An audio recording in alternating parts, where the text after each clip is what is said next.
So good evening. Welcome to the Silicon Valley Health Institute. My name is Randy Kunke, and I will be moderating the evening for you tonight. We have two great guests for you tonight. We're speaking about stem cells and hyperbaric oxygen therapy tonight. So two great talks. What we're about, we're about education, you learning how to take care of yourself, about optimal health, about optimal aging. You know, sometimes I talk to people about aging, and they're like, "Why would I want to get that old?" you know, some people's experience of being very old is not good. So we kind of, normally aging is sort of like if I do it backwards, you're kind of like going along, and then you got this decline. Okay, so it's more optimal would be like you go this way further, then it's like, okay, I'm done. All right. So. We'll read you our mission statement. Let's see. So our primary mission is to provide you credible health information with an emphasis on optimal wellness, anti-aging, medicine, and longevity. We've also, we're a nonprofit 501c3 organization. We take your money. We also, it's $10 at the door.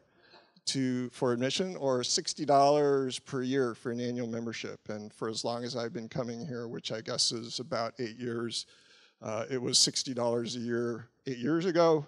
It's still $60 a year now, so just think how much of a better deal it is now than it was then.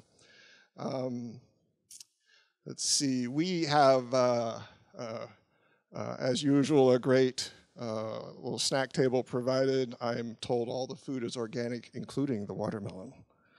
All right. So one of the things we usually do in the beginning, and I'd like to do that here now, is to take questions. If you have questions, this is questions for other people in the audience who might be able to answer or have had some kind of experience with what you're talking about. Maybe if it's about one of the talks, you might defer that later. But if you have a question about your health or something you've heard about, you have a question about, or something you'd like to share about with us briefly, please raise your hand and I'll give you the microphone, and I have one here. Bill. A while back, somebody talked about a substitute for having a colonoscopy, and it was M2PK, I think was the test. And I'm wondering where one can get that. You want to answer? I don't know. I can't give you the exact place to get it. I know that you probably, if you do a search for M2PK and Dr. T, for Dr. Tellurian, you'll probably find that link. For the last, 4 years, maybe 5 years, he's been facilitating the sending of samples from the US to Germany where that test is done. But that test has now been spread throughout many countries in Europe who have adopted it officially as the screening tool before you do a colonoscopy. And so I have no idea whether or not there's been any breakthrough, and the test might now be available in the US. I just wouldn't know that. So about that test? Great. So you can go to Anna Coulter's site. She's out of the country at the moment, but she has information on there, and you can certainly talk to her about it, because she did have the test kits. So. Okay, that's Coulter for people who want to do a web search on that, Anna, A-N-N-A. Any other questions? Okay. What about that camera that you swallow? Oh, for a colonoscopy? I don't know. I mean, in one sense, it might not work because you still have, well, maybe you'd still have to do all that stuff to clear out because you've got to have a clear view. I've done one of those. I'm not too crazy on doing another one. So I don't know. Does anybody want to provide an answer to that back here?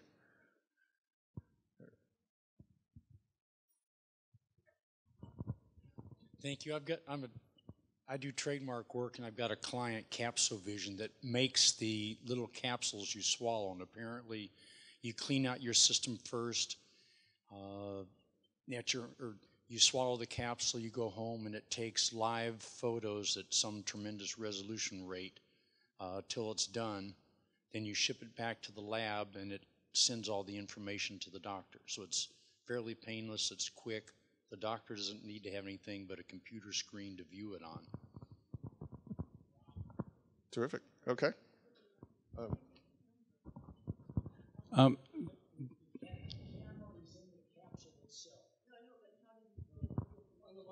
So hold on now. Let's see. So just repeat what you said and then. The camera is in the capsule itself. Oh. But how do you, how do you retrieve it? Yes, that's the question. I don't know. I think they give you a strainer you put on your toilet to get it. Well, these are important things to know, right? Yeah. The problem with imaging is that you get a lot of false positive diagnoses. And you're recommended for all kinds of invasive procedures. If a doctor sees a polyp, it's like, okay, could be cancerous, let's go in and biopsy several polyps. And the chances of a polyp being cancer are relatively low. But if they see one, you're going to get a recommendation for an invasive procedure. Whereas the M2PK, if it's negative, then it's like, okay, that's not going to give you a false positive. So that's the strength of that test, is that it screens you better and doesn't subject you to the profit incentive of the medical industry. Is that a blood test or a swab or a stool sample? Okay. All right, well, got to really get into it sometimes here. So one more here.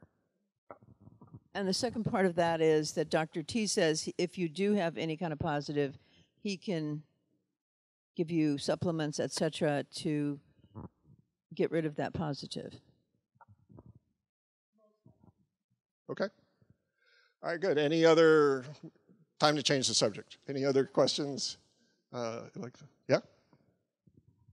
Does anybody know anything about the baking soda cure? And they said actually it's good for your kidneys if you have kidney problems. And I have a cyst on one kidney and a small tumor in the other. So I've been doing a teaspoon of baking soda, apple cider vinegar, and blackstrap molasses on an empty stomach in the morning at night. And they said that alkalizes you and it helps with your kidneys. Does anybody know anything about that?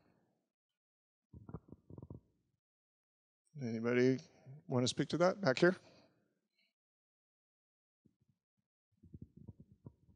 Hi, so I do know that baking soda can help people who are in kidney failure, but it's not recommended by any doctor. And also molasses would probably put a great deal of strain on your kidneys. But baking soda alone, if you can take it, is better, and some people say with lemon juice. But there are very, very fringe cases where people have healed serious things in their kidney with the baking soda protocol. But you can't go over a certain amount a day either. So you have to be really, really careful with it. I think the limit is like 1/4 of a teaspoon. But again, that's really on your own electrolytes and your kidney function. You should really try to find a doctor who does believe in baking soda, sodium bicarbonate. Okay. All right. So if we don't have any more hands jumping up in the air, an announcement. Yeah. Every once in a while, I re-announce that on the third Sunday of every month, I have a meetup event that I host at my house. I call it the Self-Care Working Group, and people show up, and it's a dialogue of about anywhere from 6 to 12 people in a room for 3 hours in front of a big whiteboard. And we cover all kinds of topics. And this coming Sunday, the topic, part of it, the topic that's reserved for it, that's not just open-ended, is on emeramide, which is a new chelating drug that's been developed by Boyd Haley out of the University of Kentucky that's now being commercially distributed through sources that the FDA has not shut down. And this is a heavy metal chelating agent that can be accessed. And one of the things that it's been reported to do is remove heavy metals from kidneys very efficiently and very rapidly. Okay, great, thank you. One more question, all right. I want to know, I just came from abroad a few days ago, and this air condition is really difficult. I'm having allergies, terrible allergies. Is there anybody who has some word of wisdom on how to reduce the reaction to the air pollution that we have right now? Okay. Yeah, the degree to which people respond to allergic influences is proportional to the state of people's antioxidant defense systems. So if your antioxidant defense system is weak because of a genetic factor, or if it's weak because you've got a zinc, copper, or selenium deficiency, or if it's weak because you have a low metabolic rate, heavy metal poisoning, whatever, then your body becomes more oxidized, and that means your immune system is looking for things to react to. One of the techniques that I've seen employed is to take somebody who's allergic and put them on an IV vitamin C and see what happens for the 2, 4, 6 hours after they get the IV to see whether or not a flood of reducing equivalents shuts down and mitigates their symptoms. And if so, some kind of approach to raise their metabolic rate to recycle their glutathione better, or to put vitamin C on a hour-by-hour basis. So the problem with vitamin C in high doses is the bowel tolerance effect. And flirting with diarrhea is not people's favorite activity. So one of the things that you can do is you can play a game. One of the things is with a timer. So for example, you can start taking vitamin C, a capsule of vitamin C every 2 hours, and you don't have diarrhea, so then you can say, okay, I'm going to decrease it by 10 minutes and start taking it every hour and 50 minutes and then every hour and 40 minutes. So you can make it a timing measurement convenience in terms of having to say, okay, every 2 hours I'm going to take 2 capsules. Oh, no, I have to back it off to 1 or increase to 3, and having a larger variation in your vitamin C. So that can help make it easier, yeah, for people. Yeah. But the other aspect would be to study anything you can about inflammatory pathways to look to see what the trigger for somebody's oxidative state would be. Yeah. Yeah, so you're talking about histamine as a potential risk factor. People can have subclinical hemochromatosis. They can have copper toxicities. You can be reactive to undigested food. So sometimes giving people betaine hydrochloride can help their allergies. Other people can take digestive enzymes or systemic enzymes, which are enzyme products that are taken between meals to lower the undigested protein content of the bloodstream to reduce allergies from getting rid of antigen. But, you know, we eat so many foods that are modified that sometimes you're having to redesign somebody's entire diet, and that's about as invasive and as troublesome as you can get in terms of, you know, changing your lifestyle. And if you're considering taking lots of vitamin C, it, I believe, will pull copper out, or compete. If you're supplementing vitamin C, what should you also supplement is the question. I didn't want to leave that open. Well, you need to consider various things. Vitamin C increases iron absorption from vegetables. So I take vitamin C all the time, but I donate blood. So that's how I manage my iron so that I don't end up with a problem. But if you take iron, when you have loose copper or loose iron, it produces Fenton reactions that are nasty free radicals. Hydroxyl radicals is the worst free radical you can get. You get that from loose iron. So, you know, making sure that you assess people for that kind of risk. But one of the obvious factors of vitamin C deficiency is ease of bruising. And if somebody's in bed, they're not doing anything, sometimes you can't tell. But if you just take your knuckle and, you know, wrap them on the arm where there's a little bit of pain, and you just look to see 24 hours later, is there a bruise there? You can get a sense of how much their ease of bruisability is, and that can give you some measure of whether or not they might be just systemically depleted of vitamin C. So it's like, honey, this is good for you. Okay.